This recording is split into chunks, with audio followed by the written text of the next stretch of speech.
ओम नमः शिवाय, हर हर महादेव। नमस्कार दोस्तों, कैसे हो आप लोग। आशा करती हूँ आप लोग स्वस्थ होंगे, मस्त होंगे, शिव जी की सेवा में व्यस्त होंगे। तो देखिए, आ गई है सोमवार की पंचमी तिथि और पूज्य गुरु जी की कथा सुन के पूरे विस्तार से मैं इस वीडियो में 2 उपाय बताने वाली हूँ।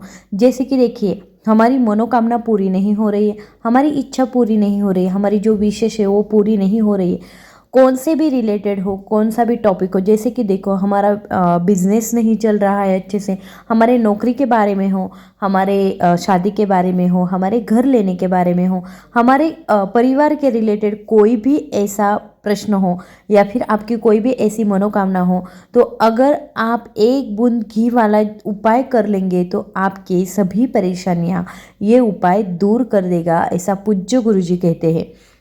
तो चलिए, सबसे पहले हम उसी उपाय को जान लेते हैं। सिर्फ एक बूंद घी वाला उपाय क्या है। तो देखिए, इस उपाय के लिए हमें क्या करना है। सबसे पहले तो ये सोमवार के दिन हम सुबह इस उपाय को कर सकते हैं, या फिर दिन में भी, दिन भर कभी भी ये इस उपाय को कर सकते हैं। तो आपको क्या लेना है, एक अच्छा सा बेलपत्र लेना है। बेलपत्र एकदम साफ सुथरा और अच्छा होना चाहिए। उसके बाद हमें लेना है शहद, थोड़ा सा 2 चम्मच शहद रहना चाहिए।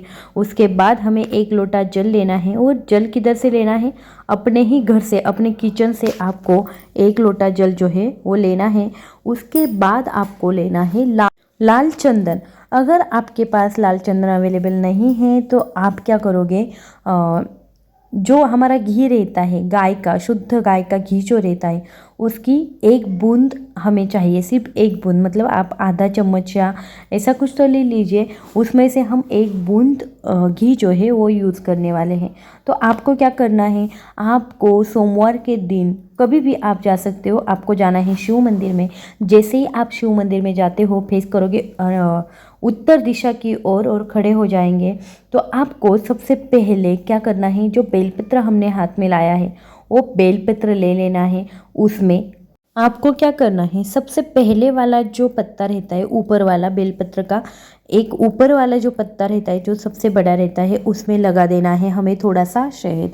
वो पूरा जो ये है पत्ता है, उसकी जो चिकनी साइड रहती है ना, उस पर हमें सभी पर, मतलब एक पत्ते पर, पूरे भाग पर हमें शहद लगा देना है।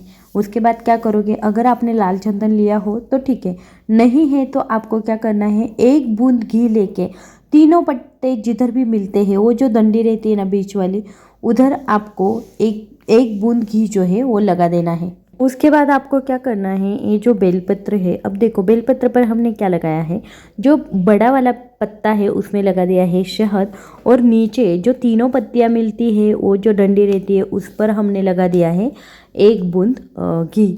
तो आपको क्या करना है, ये राइट हैंड में आपको बेलपत्र लेना है, और शिव जी का जो ऊपर वाला सबसे बड़ा शिवलिंग का सबसे बड़ा जो भाग रहता है ऊपर वाला, उसमें आपको चिकनी साइड, जिस साइड से है, वो चिकनी साइड आपको शिवलिंग पर श्री शिवाय नमस्तुभ्यम का ध्यान करते हुए रख देनी है।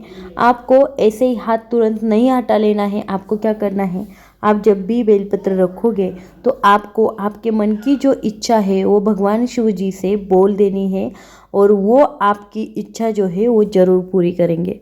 तो आपको इच्छा बोलने के बाद आपको क्या करना है, उस बेलपत्र से हाथ हटा लेना है। उसके बाद आपके पास क्या बचा है, 1 लोटा जल जो आप घर से लेके गए हो, तो आपको उसी बेलपत्र पर या फिर शिवलिंग पर आपको श्री शिवाय नमस्तुभ्यम का ध्यान करते हुए, या फिर ओम नमः शिवाय का ध्यान करते हुए 1 लोटा जल जो आप लेके गए हो वो शिवलिंग के ऊपर समर्पित कर देना है। लेकिन आपको एक बात ध्यान रखनी है, जब भी आप जल समर्पित कर रहे हो, एकदम फटाक से वो नहीं करना है। आपको एकदम स्लोली, स्लो मोशन में ये जल जो है वो बेलपत्र पर समर्पित करना है। पूज्य गुरु जी ऐसा कहते हैं कि आप जब भी शिवलिंग पर जल समर्पित कर रहे हो तो इतनी जल्दी मत कर देना कि आपको श्री शिवाय नमस्तुभ्यम का ध्यान ही करने को ना मिले। तो आपको क्या करना है, कम से कम आप 11 बार श्री शिवाय नमस्तुभ्यम का ध्यान कर सकते हो। इसी फ्लो में आपको ये पानी जो है वो शिवलिंग के ऊपर चढ़ा देना है। और ये पानी जो है वो किधर से नीचे आएगा, जलाधारी से। जब भी जलाधारी से ये पानी नीचे आ रहा है तो आपको इस पानी को थोड़ा सा टच कर लेना है राइट हैंड से, और आपको अपनी दोनों आँखों पर ये पानी जो है वो थोड़ा थोड़ा लगा देना है। बस यही उपाय है घी का, एक बूंद घी का, जो हमारे लिए बहुत ही प्रभावशाली होता है। पूज्य गुरु जी कहते हैं बेलपत्र का जो भी उपाय आप शिव मंदिर में जाके करते हो वो उपाय कभी भी फेल नहीं होता है।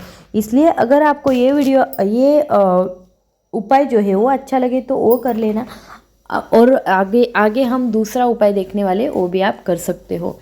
तो ये दूसरा उपाय जो है ना उसके लिए भी हमें चाहिए घी। अब इसमें भी आपको कितना घी चाहिए, आधे चम्मच से भी आधा चम्मच जितना घी रहता है ना उतना ही आपको घी चाहिए। आपको क्या करना है, शिव जी के मंदिर में जाना है और हमें चाहिए, हमारे पास गाय का शुद्ध घी चाहिए। सबसे पहले ये जान लेते हैं कि इस उपाय का फ़ायदा क्या होगा। तो सबसे पहले आप कर्ज मुक्ति के लिए ये उपाय कर सकते हो। आपके घर में अगर कोई व्यक्ति बहुत बीमार है तो वो बीमारी हटाने के लिए आप ये उपाय कर सकते हो। पूज्य गुरु जी कहते हैं कि आपको ये उपाय जो है और वो प्रदोष समय में ही, सोमवार के दिन प्रदोष समय में ही करना चाहिए। तो देखिए, अब आपको प्रदोष समय के बारे में कुछ भी जानकारी नहीं होगी तो बता दूं कि सूर्यास्त जब होता है तब उसके पहले 45 मिनट पहले और 45 मिनट बाद में ऐसा जो समय रहता है, मतलब ये पूरा 1.5 घंटे का जो समय रहता है उसमें होता है प्रदोष समय। तो आपको इस प्रदोष समय में ये उपाय करना ही करना है। अगर आपको प्रदोष समय में पॉसिबल नहीं है तो आप दिन में कभी भी कर सकते हो, लेकिन पूज्य गुरु जी बताते हैं कि प्रदोष समय में क्या होता है कि भगवान शिव जी विराजमान रहते हैं शिवलिंग पर, या फिर सब इधर घूमते रहते हैं भगवान शिव जी और माता पार्वती जी, और हमें आशीर्वाद देते हैं। तो इसीलिए हमें प्रदोष समय में ये सेवा जो है वो करनी चाहिए। तो देखते हैं उपाय कैसे करना है।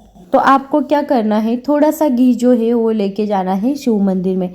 आप जैसे ही शिव मंदिर में जाते हो आपको क्या करना है, आपको जिधर अशोक सुंदरी का स्थान है, आप सबको पता होगा कि अशोक सुंदरी का स्थान किधर है।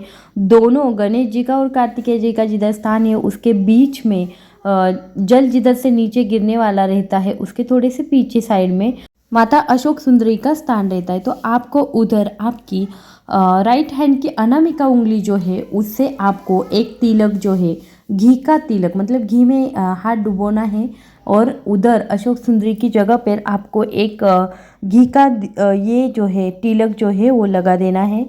उसके बाद आपको क्या करना है, वो उंगली को पोंछना वगैरह नहीं है, अच्छे से वैसे ही रहने देना जैसे आपने माता अशोक सुंदरी के इस पर एक टीका जो है वो लगाया है। आप घर पे आ जाइए और घर की जो भी चौखट है उस पर आपको ये टीका हमारे हाथ को थोड़ा ना थोड़ा तो लगा ही रहेगा। तो आपको आपकी मेन डोर के ऊपर वाले हिस्से में आपको थोड़ा सा घी जो है वो लगा देना है।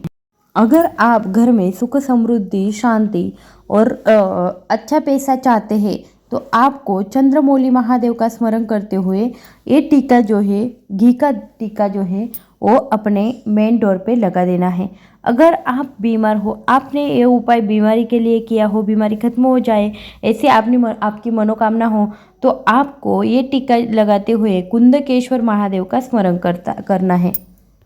और अगर आप ये उपाय कर्ज मुक्ति के लिए कर रहे हो तो आपको क्या करना है, कर्ज मुक्ति के लिए वटकेश्वर महादेव का स्मरण करते हुए एक टीका जो है वो अपने मेन डोर पर लगा देना है। तो पूज्य गुरु जी ने कहा है आप सिर्फ 3 से 5 सोमवार ये उपाय करिएगा और आपको पता चलेगा इस उपाय में ऐसा क्या था कि हमारा पूरा जीवन जो है वो बदल चुका है। आई होप कि आपको ये वीडियो अच्छी लगी होगी तो कर देना वीडियो को लाइक शेयर और सब्सक्राइब। धन्यवाद।